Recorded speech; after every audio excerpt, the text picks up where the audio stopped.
So a lot of people are interested in solar right now, and many of them can't afford it. So they're looking for DIY ways to make their own power. A lot of the people that I've run into know very little about solar and just are looking to get into it as a DIY. If you're this kind of person, this is 100% the video for you. Because in this video, I'm going to be showing you how to make a grid tie solar setup that's extremely cheap. And this is so simple, a child could do it. Let's get started. So here we've got our solar panel, it's sunny out, and let's connect it up. So here's the inverter we'll be using. This is a 1300 watt grid tie inverter, and this is very different from a normal inverter. So this is a normal inverter. What you do is you put in 12 volts, and it puts out 120, and it needs nothing else, and you can just power stuff off of it.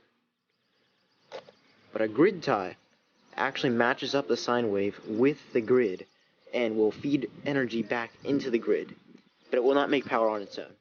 And my favorite part of these grid tie inverters is that they take 10.8 to 30 volts. That is a huge gap, so that fits almost all solar panels. You don't need any conversion to 12 volts from some random voltage like 29.5. So this right here is awesome. Here's our negative, and here's our positive. Let's connect it up. And right here, you can see it's on, but there's an error, and that's because we don't have the grid attached. So you're going to need one of these plugs. It's like a computer type plug, and it just goes right in there. And then the other side is a normal power outlet.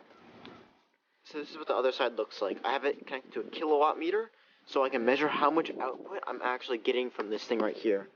And it is on right now, so if I touch this on a normal inverter, I'd get shocked. But right now, there's no grid connected, so it's not putting out any power. Let's connect it up. So here I've got an extension cord, and let's plug it in. Most inverters, when you do that, they would let out the magic smoke and explode. So as you can see here, 120 volts. Let's go up. And you can see that the panel is making 149 watts. That is awesome. This is not the power consumption. This is what's being fed back into the grid. A cool thing that the inverter does is it slowly steps up the wattage and finds the ideal amount of power to draw from the solar panel. And you might think, well, why doesn't the solar panel just put out a set amount of power? And it does. But if you draw too many amps from the solar panel, then the voltage will drop too low and you'll start losing a lot of power and it won't generate its full amount. Solar panels have a small little gap with their peak efficiency, and what the inverter does, it basically just finds that. Now, of course, why would I only have one panel driving this? I have like 50 of them, right? Well, let's go check out my real setup.